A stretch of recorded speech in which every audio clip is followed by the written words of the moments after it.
Bagyong Krising inaasahang lalabas na ng PAR ngayong araw.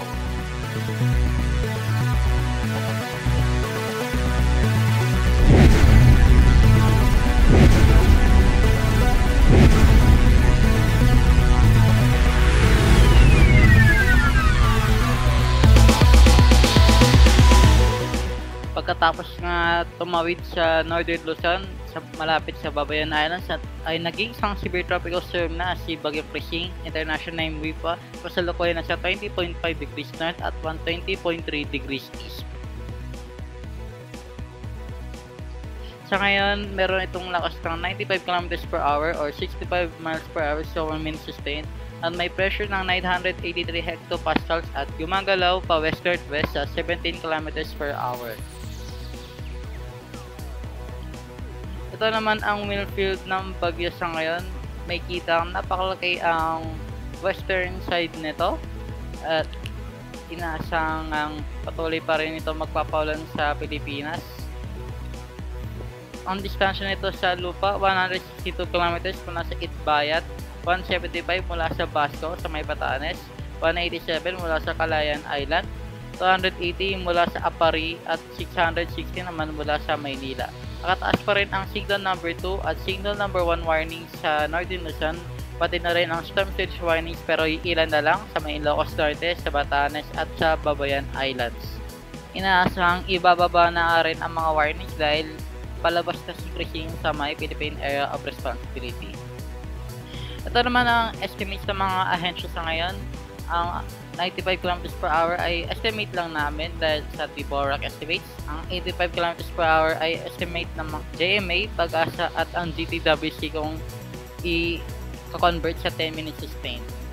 Ito naman ang forecast ng GTWC sa ngayon. Inaasahang magiging isang malakas na severe tropical storm bago ito tumawa malapit sa Hong Kong. Meron pa itong posibilidad na mag-intensify pa at maging isang typhoon bago ito tumama at pupunta ito papunta sa Vietnam at inaasahang hihina na ito at hindi na magre-rekurba para sa inaasahan ng GFS noong last update. Ito naman ang sea surface temperature, so init ang karagatan sa ngayon. Kasalukuyan na sa 29 to 30 degrees Celsius na init ang karagatan si Krising sa ngayon. Nasang iinit pa nga ito habang papunta si Krising malapit sa Hong Kong or sa China at lalakas pa ito. At ito naman ang forecast ng GFS sa susunod na pitong araw. May kita na magiging isang malapit na sa typhoon si Krising bago ito tumawa at may kita nga natin ang isa pang bagyo na inaasahan nating mabubuo sa susunod na linggo. At ito naman ang rainfall forecast sa susunod na pitong araw. Inaasahan nga na magiging maulan pa rin sa western portion ng Luzon, kasama na rin ang Mindoro dahil sa bagyo na pinalakas ni Krising at ng isang potential na bagyo na inaasahan natin mabubuo sa susunod na linggo. Ito naman ang model comparisons. Mababa pa naman sa ito dahil hindi pa ito yung bagong update pero ang shear mananatiling mataas pag punta nito sa China. Ang relative humidity ay mananatiling mataas at ang track naman nito ay inaasahang lalapit ito sa Hong Kong bago ito tumama doon. Ito naman ang latest satellite imagery ng bagyo mula sa aming satellite website na Porcelain Capsule Satellite.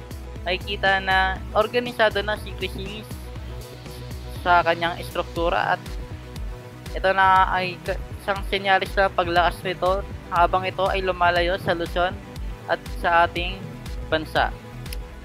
Pagkamat palayo na si Krising sa ating bansa ay nananatili pa rin ang heavy rainfall warnings dahil sa abagat kaya manatiling nakaantabi sa Pag-asa Regional Services Division at mag-ingat po tayong lahat. Check out our new look cyclone tracker on the Force 13 website for the latest up-to-date information. You can also find us, of course, on our YouTube channel, search Force 13, and also on Facebook and Twitter, Force 13 at Force 13 on Twitter for the latest updates. You can also help the project become even better by becoming an Ultimate Fan on YouTube. To see the full list of Ultimate Fan benefits and to join, visit youtube.com/Force13/join. With a special thanks to our top supporters this month. You can also check out our growing merch store so you can show Force 13's colours wherever you go. You can also find a link to our Discord server underneath this video in the description.